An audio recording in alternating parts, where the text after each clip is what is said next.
And outside the box reviews, Alien and Predator Week continues, and today we're taking a look at the NECA Alien vs. Predator Toys R Us exclusive Grid vs. Celtic Rivalry Reborn 2-pack of figures. So these are two basic retools on figures we've already gotten, and they fill the role of this year's NECA holiday season Toys R Us exclusive figure pack.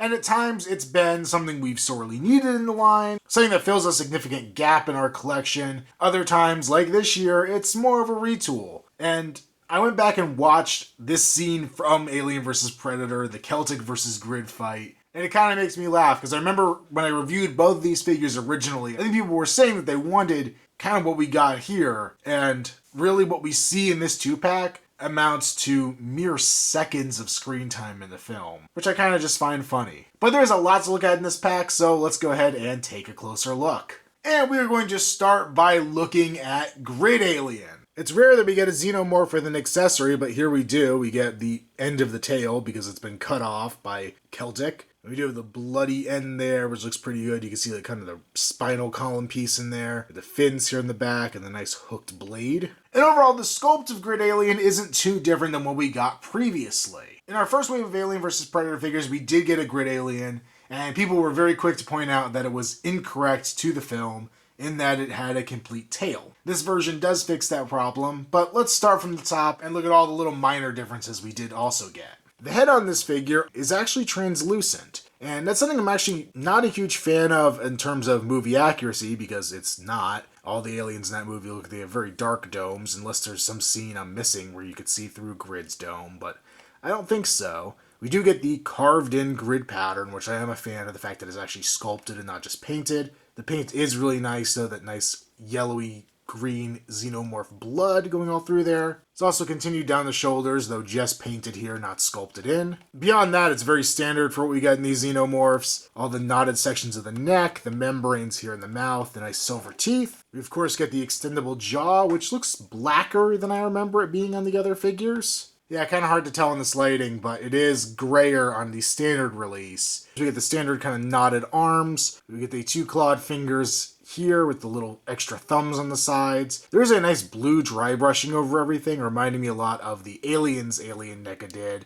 that had the same kind of blue detailing on it. There's not much when you get towards the center of the figure, though. It's more on the extremities. There's a little bit here on the ribs, but none really here in the center. But lots of nice good detail here. It's a nice shiny glossy plastic as well. The tubes here on the back looking very weird. They are kind of rubbery, so they're not going to break on you. We have his spine going down the center, kind of ribbing there on the side of the costume. Big high hip plates, all the knotted detail down the legs, weird xenomorph feet that this version has, though all the xenomorphs have weird feet. Then we have its tail, which looks pretty standard until we get to the fin section where you see it is cut off. And then of course we do have peg holes there at the bottom of its feet. For articulation, it's the same as we've gotten with this mold before. Ball joint at the base of the neck, you can turn side to side as well as tilt. Hinge there at the jaw. Of course, the inner jaw slides in and out. Pin socket arms go forward and back and then out to the side. Double jointed hinge there at the elbow as well as rotate. Rotation at the wrist as well as a hinge up and down. Hinge at the 2 fingers. Mid-torso ball joints to go forward, back, side to side as well as tilt a little bit. Pin socket legs, they'll go forward, back, a little bit out to the side, hindered by the hip piece here. You can also rotate the upper leg.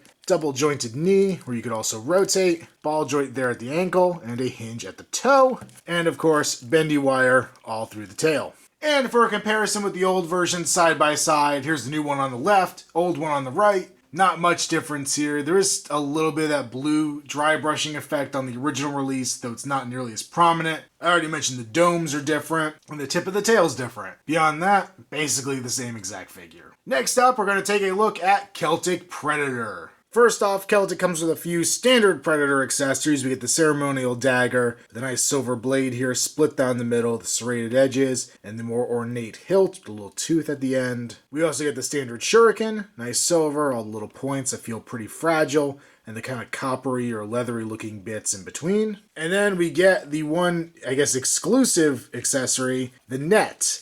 Now, I don't love this net. It feels really cheap. It's just kind of a mesh. I don't know what else to call it. And they ran these strings through it that come out to the side and have the little anchor bits here. I mean, they're nicely detailed, they're nice silver, they're well sculpted. And then if you take them and you kind of pull on them, it kind of pulls the net, so you can kind of simulate it tightening up on your figure. But it just seems like it's gonna make a mess. It seems like these things are gonna get tangled.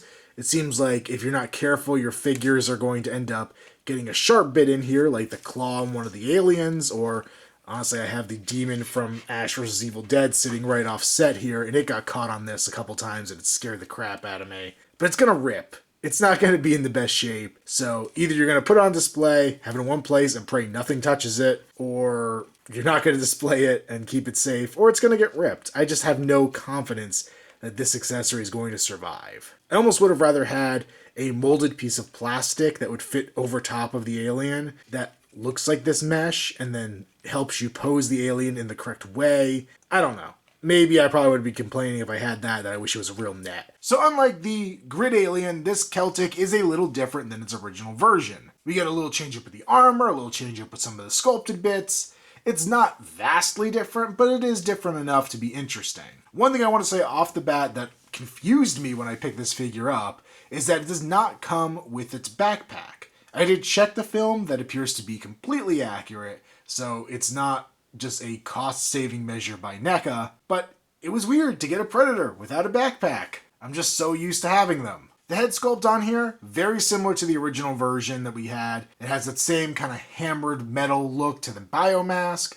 All the little intricate details there at the mouth, the kind of coppery bits in between, the little rubber hoses coming off the side of the mask with nowhere for them to go besides tucked behind the dreads this time. The little laser sight here, but the big difference, of course, we have the claw marks over his eye, which are pretty nicely done. You can see them most prominently here at the top, 3 long claw marks, but they do kind of continue down below his eye. You don't have any damage on the eye itself, which I think is true to the film, but I like that it does bisect the eye. And then if he doesn't make it in the Alien vs. Predator world, he can go try out for the Lion King on Broadway. Man, that was a crappy joke. We do, of course, get the dreadlocks, all full of jewels, all individually sculpted and rubberized, so you can move them all over the place. Without the backpack, nothing for him to really get in the way of this time. We have his necklace down here. Nicely detailed skulls and everything. The bands around his neck, as is normal with the Predator species. And as I mentioned before, he's missing some of his armor. The chest armor that was on this side went up over his shoulder. It's no longer here. It's burned off in the film by the Grid Alien with its acid. And it does make him look a little different on the shelf next to the other one, plus the scratch, but that's less noticeable, I think, from a distance. We do get all the netting sculpted on here. The paint on the body, as with most of these Alien vs. Predator bodies, has been really fantastic. Nothing feels left out like it was a lot on the older versions. We do get a little armor here on the upper arm, and then we have the gauntlet here on his right hand, and that does come with 2 little blades. These are the melted version of the blades, so after he slices through Grid's tail and they melt away, we have that. I like the sculpting they did on here to make them look melted and gnarly, and you are able to put them in upside down to replicate how he flips the blades over to cut the tail, which I like. For the right hand on this figure, we do get an open hand, which is different than the original version, so that's a cool plus. All these hands, of course, are interchangeable between all of the AVP Predators, so you can all swap this if you want a different hand there. The other side of his chest does have the armor piece. There's no real damage where the armor is kind of cut away, so unless this was supposed to be like 2 pieces and just not that noticeable in the film, it is a little odd the way they sculpted it, but it works. It all has that hammered metal look. We have the shoulder piece here on this side and the same kind of bicep armor we got on the other Predator with the tie hanging off the back. Then we have his net launcher gun, and of course that makes more sense now on this Predator since he has the net, I guess. And we do have a gripping hand here on his left side. So you can hold a shuriken, or you can give him the dagger or a weapon from another Predator. On the back, we still have the port where the backpack would go in, so you could add that if you wanted to. We also have the port where there usually would have a clip for the combi spear, and of course we don't have that accessory, so they didn't even include the clip with this one. The spine armor going down the middle, the flap here in the back with some pouches around his belt, more little shurikens tucked away. Good attention to detail. We have the upper leg armor just on the right side. Continuing on, the sculpted netting and the good detail underneath on his legs. The large loincloth front piece of armor. His great big shin armor. We have the sheath for the dagger here on the side. and then the gnarly looking Predator sandals with the big chunky spikes on the front and some Predator toes. And of course, we do still have peg holes on the bottom of his feet. For articulation, once again, standard for a Predator. We have a ball joint here at the neck, so you can look up and down, but it's pretty limited. It also goes side to side as well as tilt. Pin socket joint at the shoulders go forward, back, as well as out to the side. This one has the rubberized shoulder armor, so you're not hindered there at all. Biceps swivel. We have a double joint here at the elbow. We have a rotation there at the base of each gauntlet, and a ball joint at the wrist. Ball joint here in the mid-torso. You go side to side, forward and back. Because of the back armor, he's a little limited. We also have a waist ball joint as you go side to side, forward and back, and tilt. Once again, limited by that back armor. Legs are in pin and socket joints, so they can go forward, back, as well as out to the side. You can see the armor here doesn't really hinder it much at all. You can also rotate the upper leg. His double jointed knees that move pretty well. And you could also rotate a little bit at the knee. And then we have a ball joint there at the ankle. And here we have the new figure there on the left, the old figure there on the right, so we can compare the differences between the two. And obviously a lot of this looks very much the same. Pretty much from the chest down, everything's the same. You can see the differences there in the chest armor and where it's cut away on one and not on the other. The missing shoulder pad. I do notice that the paint on the mask of the new version is a little darker than the old, but that kind of works. It could just be more battle damaged or worn if you want to think of it that way. Beyond that, the paint scheme looks pretty similar. Maybe some minor differences in the hues and everything, but not a lot. Nothing to really complain about. And it is interesting to note that they do basically have opposite hands. The new Celtic has open on the right, gripping on the left, and it's reversed on the original release. So it gives you some options if you do want to swap. Though I did just notice this hand, the new Celtic, is very, very brown compared to the original release. That's a bit of a bummer. And I hate to feel like I'm repeating myself from the other Toys R Us exclusive Alien figure I just reviewed, but this is definitely a non-essential set. Honestly, if they were selling these figures separately, I would probably be more inclined to pick up the Celtic. I think there's some good differences here, despite, like I said at the very beginning of this review, these differences only being on screen for a matter of seconds. I like the difference in the look. I like the lack of armor on him. I like the scratches through the mask. And really, if this had been the only version of Celtic we'd gotten, I might have complained a little because that's kind of what I do on this channel, but I would probably be just as happy with it. And I will say I'm glad we have both versions of Celtic. As for the Grid Alien, I guess this is the better one to have. If you didn't get that original release, it's probably a lot more tempting to pick this up because it is the look that Grid has for the rest of the film. It is actually accurate as opposed to the other version that's not accurate. However, since it isn't that much different than the one I already own, it makes it a lot harder to get super enthusiastic about it. So I'm going to give this set a recommend, mostly for the Celtic Predator.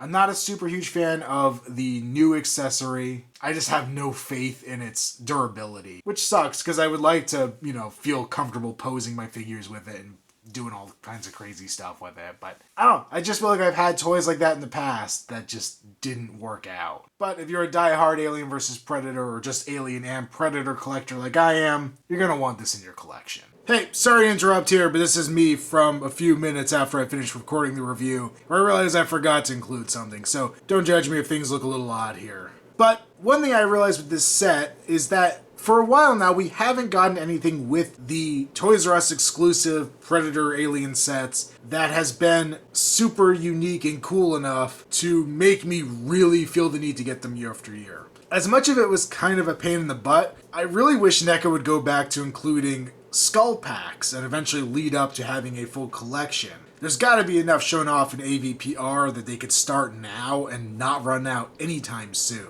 I feel like including an incentive like that we had before would really make me more interested in picking these things up year after year. Okay, now I return you to the regularly scheduled review already in progress. Make sure you follow me on Instagram, username Outside the Box Reviews. Also check me out on Facebook, link below. Make sure you like this video and subscribe if you haven't already. And until next time, this has been our Outside the Box Reviews. No matter who wins, we lose.